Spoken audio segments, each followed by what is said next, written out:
La musique, les labels, c'est du business. Okay. On doit le traiter comme si c'était une entreprise. Ok.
La musique, les labels, c'est du business.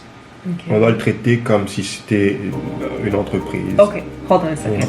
Et pour les gens qui disent, oui, on comprend que comme au début, c'est plus like... Pourquoi les gens au début sont comme, oh non, je dois d'abord faire la prière, puis après quand ils...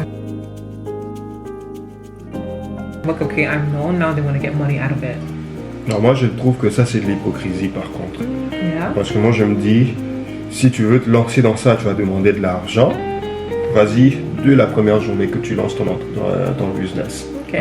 Parce que si tu veux appliquer des rabais, comme on dit, des discounts, ou bien tu veux faire une faveur aux gens, il faudrait que les personnes comprennent que tu es dans tes débuts, tu le fais parce que tu veux te connaître, tu veux que du monde sache un peu qui tu es. Parce que si tu commences aujourd'hui, non, moi je ne demande pas de l'argent, je fais gratuitement mes choses, tout ça. Et demain, tu demandes $200, on va trouver que tu as changé, tu es devenu orgueilleux parce que on commence à te connaître, tu commences à demander de l'argent. Parce que vous devez retenir une chose, le temps c'est de l'argent. Tu vois, le fait que le temps est de l'argent, il faudrait savoir comment rentabiliser sur ça. Moi je dis, dans la musique chrétienne, écoute, ça c'est mon point de vue. Si tu veux demander de l'argent, vas-y. Si tu veux pas demander de l'argent, vas-y. Ça c'est ton choix. Ouais. Alors moi, personnellement, quand je fais de la musique chrétienne, je ne me base pas en premier pour de l'argent. Je me dis, je veux le faire. Et l'argent viendra dans ça, je vais le demander. Tu vois. Et c'est des erreurs aussi que j'ai faites au début, dans mes débuts, donc, quand j'ai commencé en tant qu'ingénieur de son avoir un studio. J'ai chargé $0 de fois. Il y a des clients qui venaient là pour $0. Oui, et en fait, il n'y a rien de petit dans la vie. It's always like, il faut toujours travailler. You know, ça te prend des heures et des heures et des heures d'écoute, des jours et des mois, right? So it's not like free, right? Exactement. Yeah, it's not free. So je comprends pas comment est-ce que je pense peut-être que tu le faisais juste parce que tu avais l'amour de le faire, mais peut-être que comme you're not giving your true value at that moment, right? Oui, exactement, parce qu'à ce moment-là, je me disais, bon, je veux apprendre, parce que j'étais plus musicien. Là, je deviens ingénieur de son. Tu sais quoi? Je veux quand même apprendre, je veux donner $0 aux gens. Ça, c'était mon choix. Mais au fur et à mesure, maintenant, quand je commençais à demander de l'argent, les gens commençaient à trouver que je suis devenu orgueilleux. Oui. Parce qu'ils se disent maintenant, tu nous as pas chargé l'autre, tu vois, pourquoi tes prix ont changé comme ça. Et c'est devenu un peu difficile de faire valoir maintenant ce que tu valais en fait. Voilà pourquoi, ça c'était un des conseils et puis un des conseils que je donne aussi, parce que j'ai appris de cette expérience-là. Si tu veux demander de l'argent, vas-y de la première journée. Si tu demandes $2, vas-y avec ton $2, que la personne comprenne qu'en ce moment tu es en promotion et que... Oui.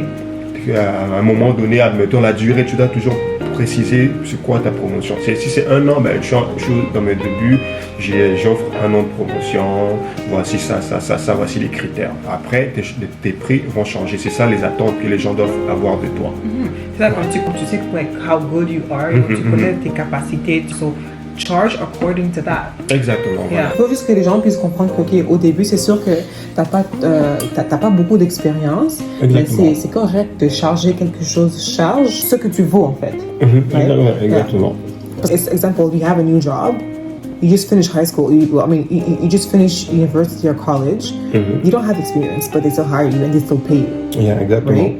Et moi, So, c'est la même chose en fait. je charge en fonction de qu'est-ce que tu vaux. Pour les débuts, mais ne travaillez jamais gratuitement.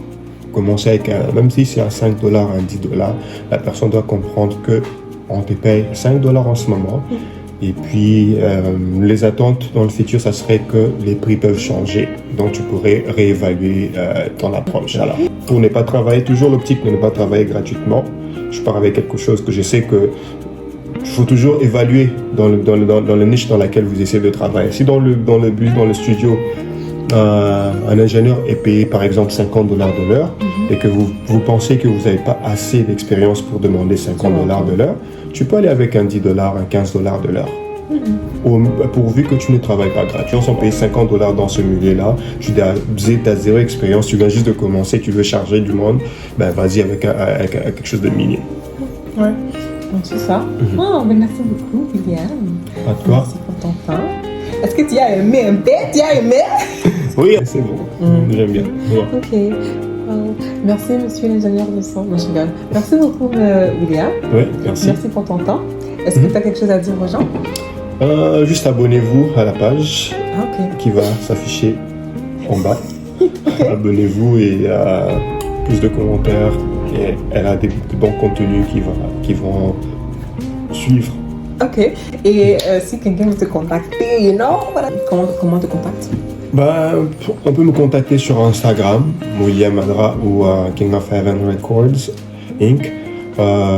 Ou sinon mon numéro 1-800 qui va s'afficher juste en bas. Merci beaucoup. Merci. Okay. Bye guys and have a lovely time in this world. Bye.